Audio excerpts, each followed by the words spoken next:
Caros amigos que acompanham as palestras e o canal da Associação Espírita Chico Xavier, nossa saudação a todos que estão nos acompanhando nesse momento.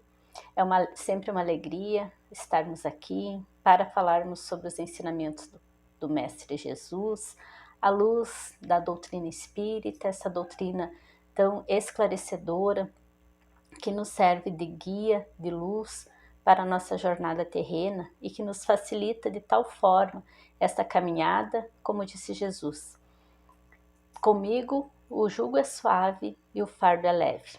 E é isso que nós encontramos no cristianismo, à luz da doutrina espírita.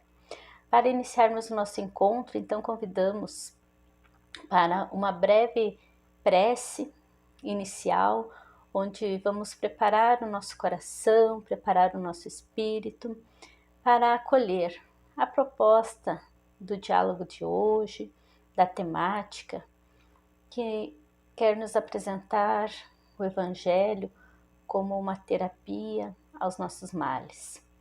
Que Jesus, na sua infinita bondade, possa acalmar a nossa mente, o nosso coração, que possamos estar aqui de mente aberta, de coração aberto, acolhendo estas propostas, refletindo sobre elas nas nossas vidas e que estejamos sempre envolvidos pelos benfeitores amigos, que assim possamos também escutá-los nas suas ponderações, nos seus conselhos, tenhamos olhos de ver, ouvidos de ouvir, para seguirmos da melhor maneira possível a nossa caminhada terrena. Que assim seja. Trazemos para o nosso diálogo de hoje a terapêutica do Evangelho. É uma conversa baseada no livro do Dr. Andrei Moreira, chamado Cura e Autocura. É um livro muito interessante, um médico da Associação Médica Espírita do Brasil, e que nos traz uma proposta de reflexão para a nossa saúde física e espiritual. Na verdade, o que nós temos? Nós estamos encarnados na Terra para evoluir. É isso que os espíritos falam a Kardec. A lei da evolução, ela acontece tanto para a matéria densa quanto para o espírito, que é imaterial. Ambos, matéria e espírito, estão sujeitos à lei de evolução, mas eles seguem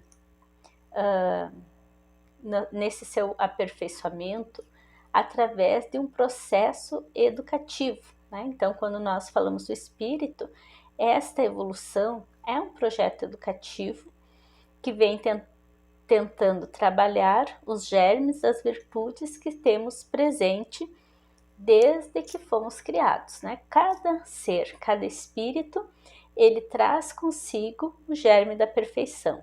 Evoluir significa trabalhar, cultivar esta semente, a fim de que esta perfeição vá se desenvolvendo em nós gradativamente, né? Através do aperfeiçoamento das nossas virtudes e através da retirada, né? De domar também as nossas imperfeições. Como que nós vamos fazer isso? Principalmente a nós, espíritos inteligentes da criação, que é o ser humano, através do exercício do livre-arbítrio. Conforme a gente vai compreendendo e vai executando as tarefas, vamos experimentando o que dá certo e o que não dá. Então, erros e acertos nesta caminhada que vão nos fazendo aprender e desenvolver. Aquilo que a gente acerta, aquilo que fica bom, que o resultado é bom, a gente repete, e aquilo que o resultado é ruim, a gente evita. Pelo menos deveria ser assim. Para esta caminhada evolutiva, esse processo educativo, conforme nos fala a doutrina espírita, nós precisamos de um livro didático. E nós temos esse livro, né? É muito didático, inclusive, que nós chamamos de Evangelho. E esse pode ser tanto o Novo Testamento quanto o Evangelho segundo o Espiritismo, que é a extração das máximas de Jesus, que tem no Novo Testamento, comentada pelos Espíritos na codificação, né, e organizado por Allan Kardec, que também é um livro que nos traz, esmiuça para nós as leis morais, que são, né, que refletem então o código divino, aquilo que nós devemos seguir, já que os próprios espíritos dizem que nós só somos infelizes quando descumprimos a lei de Deus. Então, de posse deste livro didático, nós vamos observar, né, tanto a gente fala de lei de Deus, vamos pensar lá nos 10 mandamentos, no Decálogo. Se observarmos, né, tentarmos agrupar os 10 mandamentos, nós vamos tirar ali 3 tópicos. O primeiro, segundo e terceiro mandamento está se referindo na lei de adoração, no amor a Deus. Do 5º ao 10º mandamento está se referindo ao amor ao próximo. E aí, entre o terceiro e o 5º, o 4º mandamento ele se destaca porque ele fala de honrar pai e mãe. E esse é o princípio, né, segundo o Dr. André Moreira, é o princípio da cura. Porque nós não podemos amar a Deus sem honrar, sem amar os nossos pais, que são os representantes de Deus na Terra. Diante de nós, né, como co-criadores, Deus dá aos pais essa oportunidade de receber essas criaturas que são de Deus, né, que são seus filhos, para auxiliar nesse processo evolutivo. Porque os pais têm essa incumbência, né, de encaminhar os filhos na primeira, segunda infância, na adolescência, dentro de caminhos seguros, né? A orientação inicial é da família. E os filhos, por sua vez, eles têm o dever de honrar, de ser gratos a esses pais que lhe deram a vida e que lhe proveram essa possibilidade de estar na matéria física, porque afinal a gestação é o processo mais longo de materialização de um espírito. É uma bênção, então, quando Deus concede a um homem e uma mulher a possibilidade de receberem, né, de materializarem esse espírito que vem do plano espiritual, também como todos nós que aqui já estamos, para buscar o seu aperfeiçoamento, para fazer os seus reajustes nesta vida. Então, a primeira proposta de cura dos nossos males é honrar pai e mãe. Mas Jesus também é para nós um modelo, né? Conforme nos fala a questão 625 do Livro dos Espíritos. Qual o modelo mais perfeito que Deus deu ao homem para ser seguido? Então eles dizem, vide Jesus. Jesus é o modelo mais perfeito que Deus nos oferece. É um modelo ilustrado, né? Ele está ali, ele vem de corpo físico e convive na Terra pelos 33 anos, né? Mais especificamente nos últimos 3 anos, na sua atuação, para nos mostrar como proceder. Né? E ele vai dizer, né, várias vezes, tudo que eu faço, vós podeis fazer e muito mais, nos falando dessa possibilidade que nós temos de também sermos como ele que é um Cristo planetário. E Jesus, por sua vez, vai nos oferecer um modelo, um roteiro de como corrigir a nossa rota e obter a cura do corpo e do espírito. Até porque hoje se sabe que as doenças que se expressam no corpo são, na sua essência, originadas no espírito enfermo. E a gente só consegue curar a doença quando consegue compreender e curar a causa dessa doença. Então é isso que Jesus nos propõe. E essa explicação, especificamente nessa nossa conversa de hoje, será com algumas curas, né, com a reflexão de algumas curas que Jesus realizou ao longo da sua estada aqui no planeta Terra. E a primeira delas é contada por Marcos, no seu Evangelho, capítulo 10, item 46. Marcos conta ali que Jesus caminhava com essa multidão que o seguia e estava na estrada que liga Jerusalém a Jericó. E à beira dessa estrada havia um cego que mendigava à beira da estrada. O nome dele era Bartimeu, que podemos entender também como filho de Timeu. Bar significa filho, né? Timeu, então era o pai, filho de Timeu, ou o cego Bartimeu.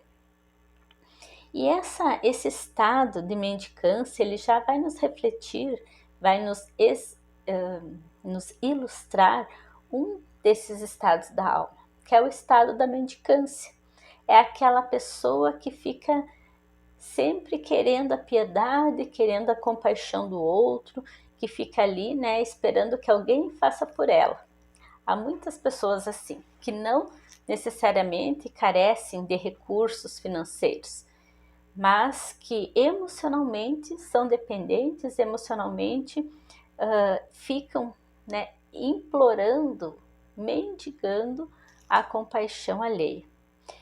Podemos dizer que mendigos são todos aqueles que não reconhecem as suas capacidades, a sua beleza, que se colocam na vida, né, esperando respostas, esperando que o outro satisfaça as suas necessidades, esperando que a felicidade venha do outro. Né? Então, essa pessoa que fica querendo, né, essa esmola, essa postura de vítima, de refém de uma situação, essa é a interpretação da posição de mendigo na história. Mas Jesus vinha acompanhado dessa multidão e de repente Bartimeu, percebendo esse movimento, sabendo do que se passava, porque estava escutando as conversas, né, ele clama: Jesus, filho de Davi, tem compaixão de mim? Nesse momento, diante desse clamor, Jesus para no meio da multidão e chama Bartimeu. Ele estava à beira do caminho, Jesus estava na estrada, havia ao redor dele uma multidão, e Bartimeu, que é cego, né, que está à beira, é chamado. E nesse momento ele, Bartimeu, toma uma decisão, a decisão de levantar, de transpor a multidão e de ir até Jesus. Mas antes disso, o evangelista diz que ele levanta, então ele tem a postura, ele tem o movimento, ele tem a ação da vontade, tira a capa e vai até Jesus. E aí nós podemos refletir também, né, quando ele levanta e tira a capa antes de ir para Jesus. A capa, ela é um sinal de proteção, né, de esconderijo. Eu estou embaixo de uma capa quando eu quero me proteger ou quando eu quero me esconder. Mas Bartimeu, diante do chamado, ele resolve tirar a capa, ele resolve se mostrar tal como ele é. Ele sai daquela posição. Inclusive, naquela época, a capa era uma concessão, porque não era todos que queriam que podiam mendigar. O mendigo, ele tinha que ter uma autorização do governo romano para exercer a mendicância. Então ele tinha uma credencial que o habilitava a isso e tinha essa capa. No momento que ele larga a capa, outro poderia tomar conta, né? Outro poderia vir e pegar a capa. E ele larga, né? Se despe dessa capa e avança. Ele que era cego, ele transpõe a multidão. E nós podemos dizer que essa multidão, ela pode representar os medos, os anseios, os complexos, os traumas, os conflitos, tudo isso que nos impede de enxergar corretamente. E Bartimeu transpõe essa multidão e segue adiante. Quando ele chega até Jesus, Jesus faz uma pergunta intrigante. Jesus olha para ele e diz: "Que queres que te faça?" Precisamos refletir sobre essa pergunta, porque com certeza Jesus conhecia Bartimeu, sabia das suas necessidades. Por que ele pergunta o que ele queria? Porque Jesus sabia. Deus sabe também de nós, sabe do que necessitamos. Mas nós sabemos? Será que o Bartimeu sabia? Então, esta pergunta nos fala que nós precisamos ter consciência das nossas próprias necessidades e não somente esperar que nos atendam. Inclusive, muitas vezes nós nos aborrecemos com as pessoas porque nós imaginamos que elas têm a obrigação de adivinhar o que a gente quer e de satisfazer as nossas vontades. Mas as pessoas nem sempre conseguem adivinhar, né? Se a gente não falar, se a gente não expressar a nossa necessidade. Então, nós precisamos ter essa consciência, porque às vezes nem nós mesmos sabemos o que nós queremos. Então, Jesus, nesse momento, ele instiga Bartimeu ao exercício do pensar. E nós precisamos pensar. Às vezes, o que nós queremos não é o essencial para nós. Às vezes, o que nós queremos é um capricho, como uma criança birrenta que quer algo que não é bom para ela. E a gente fica preso a uma necessidade que criamos e fica sapateando, né, como uma criança mimada. Outras vezes a gente não quer o que a vida nos dá, né? A gente quer tanto, está tão obcecado na satisfação das nossas vontades, que nós desprezamos o que é essencial que nós recebemos da vida. E aí, isso denota uma infantilidade de nossa parte. Jesus, nesse momento, representa a misericórdia divina. E essa misericórdia, ela está disponível para nós 24 horas por dia. É como diz o Espírito Dias da Cruz, que o rio da misericórdia divina, ele está disponível o tempo todo. Mas desse rio, cada um bebe de acordo com a caneca que leva para ser servido. É como se fosse assim, olha, a misericórdia divina está aqui, ó, está jorrando nesse rio caudaloso, que é a misericórdia. Mas você tem que levar a caneca. Qual caneca que nós vamos levar para usufruir dessa misericórdia? A caneca somos nós que escolhemos. É de acordo com o nosso merecimento. Por isso, Jesus dizia, é dando que se recebe.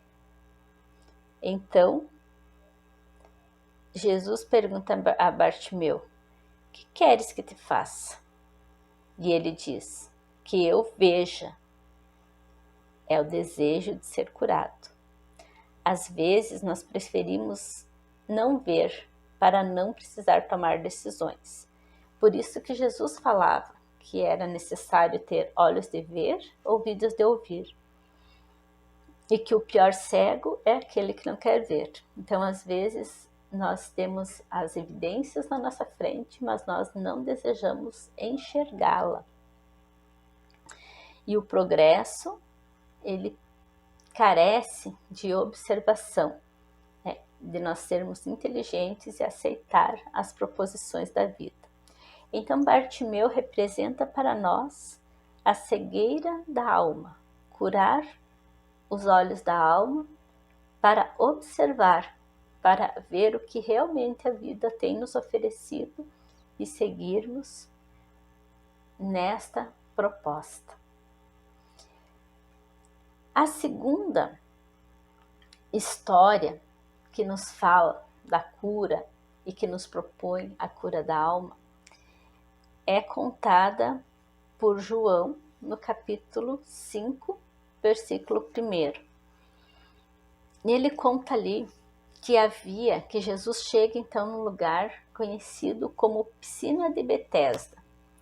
E havia uma lenda que nesta piscina, eventualmente, um anjo sacudia as águas. E depois que esse anjo sacudia as águas, o primeiro que nela caísse seria curado.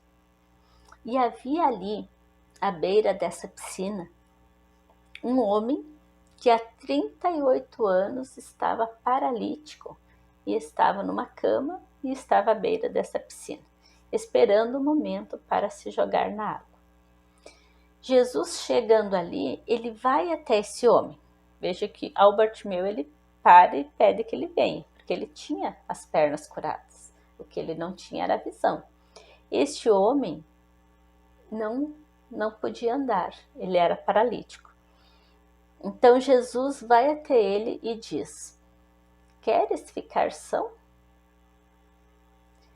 Quando Jesus pergunta, né, se ele quer, por que ele pergunta isso? Né? Porque nem sempre a gente quer a cura, é a mesma situação de antes. Eu preciso saber o que eu quero. André Luiz diz que a maioria das pessoas que buscam a casa espírita, na verdade, não querem renovação, porque renovação dá trabalho. Renovação exige de nós abrir mão do nosso orgulho, da nossa vaidade, exige disciplina, exige que nós olhemos para o outro, tenhamos empatia, tenhamos indulgência principalmente. Então, muitos não querem isso, né? Gostam de se sentir vítima, gostam de se lamentar e vão buscando consolo diante da acusação da própria consciência. E a anestesia não é consciência. A anestesia é uma ilusão. E muitos querem apenas se livrar de uma situação incômoda, né, que muitas vezes está ali exatamente para nos despertar. Outros ficam presos a processos destrutivos, imitando padrões formatados, às vezes por fidelidade a alguma pessoa, e ele vai repetindo aquele comportamento que não é saudável. Muitos se contentam em se classificar e acham que isso é suficiente. E eles dizem: eu sou depressivo, eu sou de pavio curto, eu sou assim, eu sou assado. Então a pessoa vai se classificando e achando que tá bom, eu só me rotulo e eu não preciso fazer mais nada. O rótulo justifica as minhas ações. No entanto, a lei é de evolução e nós precisamos fazer um movimento de reverter isso. Nós precisamos nos modificar, nós precisamos fazer o trabalho e não é fácil mesmo esse trabalho. Muitas vezes também nós nos colocamos diante de padrões formatados, né, que a gente pensa que isso é o que deve ser feito. Muitas pessoas não conseguem ser resignados diante do desencarne de um afeto porque entendem que a resignação demonstraria falta de amor e que elas precisam demonstrar o amor através do desespero. São conceitos, né? Muitas vezes conceitos sociais que nós aceitamos. Então, diante da pergunta de Jesus ao homem paralítico, se ele queria realmente ficar são, o que ele responde? Ele diz: Senhor, tão logo vem um anjo e sacode as águas, vem outro e se joga antes de mim, e eu fico aqui, estou aqui há anos sem conseguir me jogar nessa água, né, sem conseguir a cura. O que ele está fazendo ali? Ele está se vitimizando. Então, às vezes nós ficamos também, né, nesse campeonato de desgraça. Um diz: nossa, a vida não está fácil, não sabe o que me aconteceu, né? E o outro diz: mas tu não sabe o que me aconteceu, eu sofri muito mais, comigo foi pior, né? Nossa, daí é conversa de paciente na antessala do consultório, né? Não, porque eu tomo 9 remédios, outro não, porque eu tomo 12 remédios. Então é aquele campeonato, né, de desgraça. Mas diante dessa fala de vitimização desse homem, Jesus nem escuta e nem conversa sobre o que ele está falando. Jesus diz assim: levanta, toma tua cama e anda. Ele dá uma ordem e para esse homem, por que ele diz para esse homem, toma a tua cama e anda? Então ele dá uma ordem, levanta, pega a tua cama e vai embora. A cama, para esse homem, representa toda a sua história. Esses 38 anos de paralisia, essa experiência que ele passou, que foi um aprendizado. Nós não podemos nunca desperdiçar o aprendizado que nós temos diante das situações que a vida nos concede para o nosso aprendizado, exatamente. Então, tudo nos é útil. A gente não pode jamais desprezar a nossa origem, desprezar a nossa história, porque toda a nossa história, elas foram importantes para constituir o ser que nós somos na atualidade. E é interessante nesse caso que o evangelista conta que posteriormente Jesus encontra esse homem no templo orando. E o templo, ele representa a conexão da criatura com o Criador. Então ele vai dizer aqui que esse homem, depois dessa experiência da paralisia e depois da cura, ele consegue se reconectar com Deus. Ele consegue restabelecer esse equilíbrio espiritual. E então Jesus diz para ele, eis que já estás são, não tornes a pecar para que não te suceda algo pior.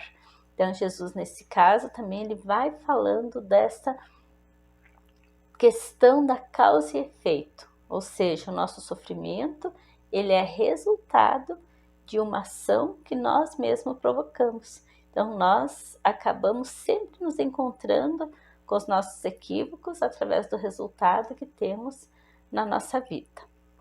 E podemos dizer também que a saúde é, em síntese, a real conexão da criatura com o Criador. Esse é o estado de saúde, quando eu estou conectado. Eu posso até ter alguma enfermidade, mas posso ser uma pessoa extremamente saudável. Como foi, afinal, Chico Xavier, né? Que tinha sim os seus problemas físicos, mas que era uma criatura plenamente saudável. E que entendia que as enfermidades que ele tinha eram resultados de alguma coisa necessária para ele aprender, né? Era o resultado das suas ações num passado mais remoto, provavelmente. Então, essa conexão nós devemos buscar. E quando nós não conseguimos essa conexão, o que acontece? Né? Como é que Jesus fala lá? Não tornes a pecar para que não te suceda algo pior. Então, o que é o pecado? Na etimologia da palavra, nós podemos dizer que pecado significa errar o alvo.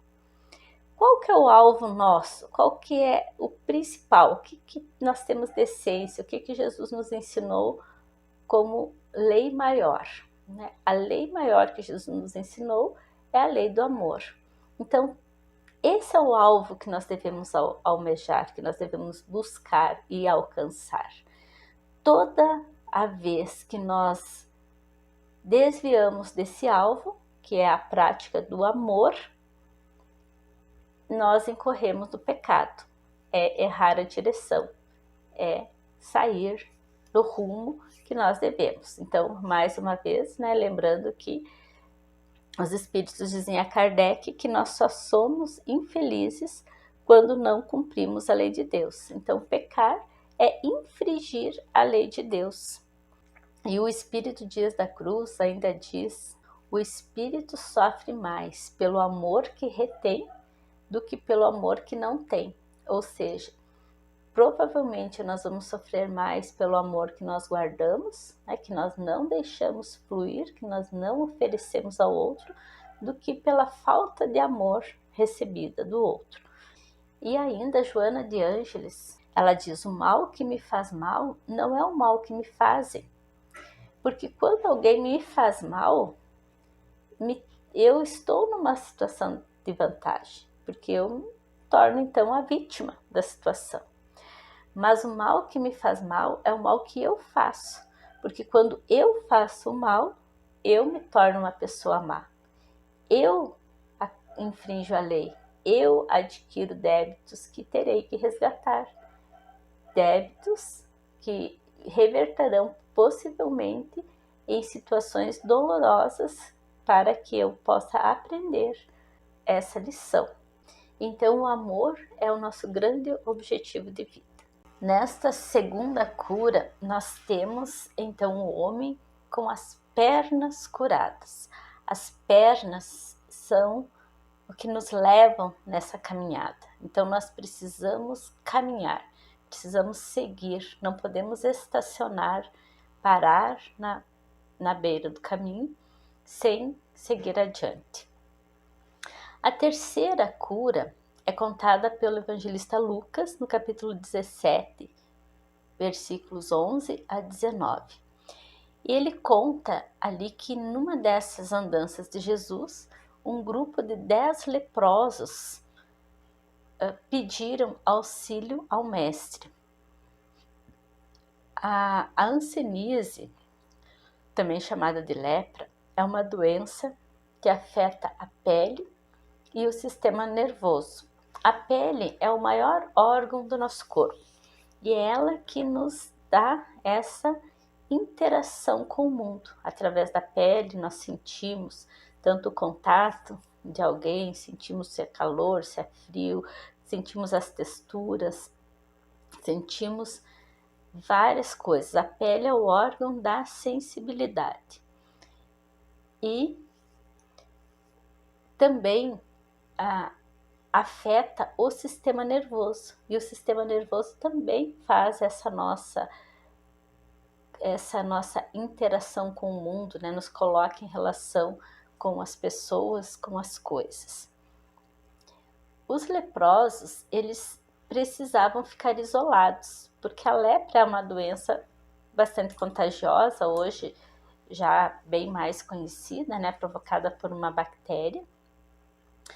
E naquela época, as pessoas que tinham lepra eram consideradas pessoas imundas e elas deveriam ficar banidas, né? Ficar à margem da cidade, no Vale dos Imundos, e só poderiam sair de lá se algum sacerdote atestasse que ela estava curada, estava limpa. Então, se por acaso a intervenção divina curasse alguém, essa pessoa devia se apresentar ao sacerdote e o sacerdote daria então um aval para ela voltar ao convívio social. Senão eles tinham que ficar no vale. E de lá eles pediam ajuda. Eles imploravam, né? Pediam para as pessoas, mas eles tinham que gritar de longe, porque eles não podiam chegar perto de ninguém. Então, quando Jesus está mais ou menos próximo, eles gritam, né? Jesus, filho de Davi, tem compaixão de nós, nos ajude, nos cure.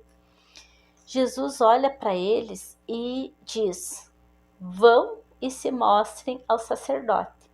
Então veja que Jesus ali não promete que vai curar, não diz nada mais. Ele apenas dá a ordem que eles vão se apresentar ao sacerdote. É um movimento, né? Ele provoca essas pessoas a um movimento em direção à cura. E eles realmente fazem esse movimento, eles vão. Eles se encaminham ao templo, ou seja, eles têm fé, senão nem iriam. Por que eles iriam, né? Dizer, mas como que eu vou chegar lá desse jeito? Como Jesus diz, vão, eles vão. Então, esse movimento, ele vai refletir para nós a fé. No entanto, né, o que acontece? No caminho, eles vão sendo curados. E quando eles chegam lá, no sacerdote, eles estão limpos, o sacerdote atesta essa limpeza, né, essa pureza. Um deles, eram 10, né, vamos lembrar disso. Um deles volta para agradecer. Os outros estão mais preocupados em recobrar o tempo perdido. Então, uns vão procurar os negócios que ficaram, né, para trás, outros vão em busca dos prazeres do mundo, outros vão em busca da vingança daqueles que lhes humilharam durante o tempo que eles estavam com a lepra. E um volta para agradecer a Jesus pela cura. Jesus olha para ele e diz, mas não foram 10 os curados? Por que só um voltou? Ele diz, não sei, Senhor, só eu que voltei. Aí ele diz, então vai, né, que a tua fé te curou. Segundo consta, através da fala de alguns espíritos, esses outros 9 que não aprenderam, né, lembram lá do homem da cama, né, do paralítico, leva a tua cama, leva a tua história e usa esse aprendizado. Esses da lepra que não voltaram para agradecer, que estavam mais preocupados em retomar a vida, o que acontece? A doença, ela, como a gente já falou, né, ela vem expressando uma enfermidade da alma. Se eu não curo essa enfermidade, a doença volta. Então, como eles voltaram à mesma vida de antes, às mesmas viciações, aos mesmos problemas, eles voltaram também a adoecer. Não aproveitaram a oportunidade que tiveram. Então, quando se fala da cura da lepra, nós estamos falando dessa cura, desse processo de sociabilização, de sensibilidade que nós precisamos ter. Sensibilidade diante do nosso semelhante, a socialização, porque somos seres sociáveis e precisamos estar em contato uns com os outros, e muitas vezes nós queremos nos afastar ou nós nos segregamos, a gente não quer se contaminar com o problema do outro, né? Mas nós precisamos estar. Lembremos que quando Jesus estava no Tabor, lá no Monte da Transfiguração, os apóstolos que estavam com ele propõem, né? Mestre, vamos ficar aqui, vamos armar uma tenda, ficar na boa aqui no Monte da Tambor, né? Nós aqui, o Senhor, Moisés, Elias, aí tudo na paz, tudo tão tranquilo, né? E Jesus disse, não, é importante que nós desçamos, que a gente precisa voltar para o meio do povo, porque esse é o nosso desafio, essa é a nossa obrigação. Então nós não precisamos ficar na vida, não podemos ficar na vida de isolamento, numa vida monástica. Nós precisamos estar em contato uns com os outros, auxiliando. Então esta cura vai nos falar sobre essa necessidade da interação saudável nossa com os demais da sociedade. E finalmente a quarta cura é relatada também por Lucas, né, no capítulo 6, itens 6 a 11. E Lucas conta que Jesus foi ao templo de Jerusalém para orar, e era um dia de sábado. Lembramos que o dia de sábado para os judeus era um dia santo, então eles não podiam fazer nada, não podiam executar nenhum trabalho, e só podiam orar, então eles iam ao templo para orar. Jesus estando lá, ele vê um homem com a mão atrofiada, e vendo esse homem e desejando também dar uma lição nos demais, ele diz a esse homem, vamos pensar que esse homem já estava no templo orando. Então, o templo é a conexão da criatura com o Criador, que é, em suma, a condição de saúde. Esse homem já estava ali, já estava em conexão. E tinha essa deformidade. Então, Jesus olha para ele e diz, estende a tua mão, abre a tua mão. E ele estende a mão e a mão é curada. E isso é mais uma lição para todos os que ali estavam do que para o próprio homem, porque ele já estava nesse processo de conexão. Porque os outros murmuravam, como assim que ele está fazendo curas se hoje é sábado? Não pode fazer cura no sábado, não pode fazer isso no sábado, não pode fazer aquilo no sábado. E aí Jesus vai dando a lição, né? Ele diz, mas vocês, se um animal de vocês se machucar, vocês não vão ajudar? Se alguém tiver um problema, se alguém estiver doente, você não vai socorrer? Então o sábado foi feito para o homem e não o homem para o sábado, porque os rituais, os dogmas, muitas vezes eles vão engessar determinadas posturas a uma condição artificial, né? Não é essa a proposta. Há a proposta da santificação, mas se eu puder fazer o bem, eu vou fazer o bem, não importa que dia que seja. Então Jesus ali vai dar uma lição naquelas pessoas, né, dizendo que o que é mais importante? É a ação ou é a convenção? Então nós precisamos estar sempre focados na ação, no bem. Inclusive, a mão aberta, ela vai nos falar do servir. A plenificação do amor, e o amor é sempre doação, não é ser servido, mas servir. Por isso que Jesus serve a todo o instante. E quando os discípulos estão lá naquela discussão de quem seria o chefe, quem seria o líder depois que Jesus tivesse retornado ao mundo espiritual, e eles estão ali na disputa, você, eu, não, eu porque sou mais velho, não, eu porque sou mais inteligente, não, eu porque sou mais jovem, eu porque sou mais bonito, eu porque não sei o quê. O que Jesus faz? Ele pega a bacia, a toalha e vai lavar os pés dos seus discípulos, falando para eles, né? Aquele que quiser ser o maior, que seja o servidor de todos. O amor, ele nos pede serviço e não ser servidos, né? Nós precisamos servir, trabalhar, porque Jesus trabalha a todo instante.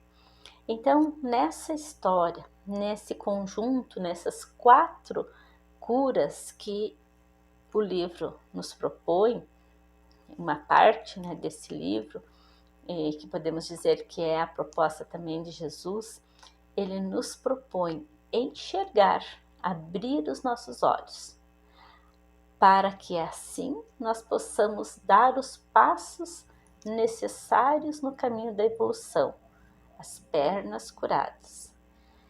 E com as pernas curadas, com o olhar curado, que tenhamos a sensibilidade para a socialização uns com os outros. E nesta socialização, que nós saibamos sempre estender a nossa mão e servir, porque este foi o ensinamento do Mestre. E assim, também nós encerramos a nossa exposição deste momento e convidamos mais uma vez a todos que nos assistem neste momento para lembrarmos da oração de Francisco de Assis, com a qual encerramos esta conversa. E Francisco nos diz o seguinte: Senhor, faz de mim um instrumento de tua paz. Onde houver ódio, que eu leve o amor. Onde houver ofensa, que eu leve o perdão. Onde houver discórdia, que eu leve a união. Onde houver dúvidas, que eu leve a fé. Onde houver erro, que eu leve a verdade. Onde houver desespero, que eu leve a esperança.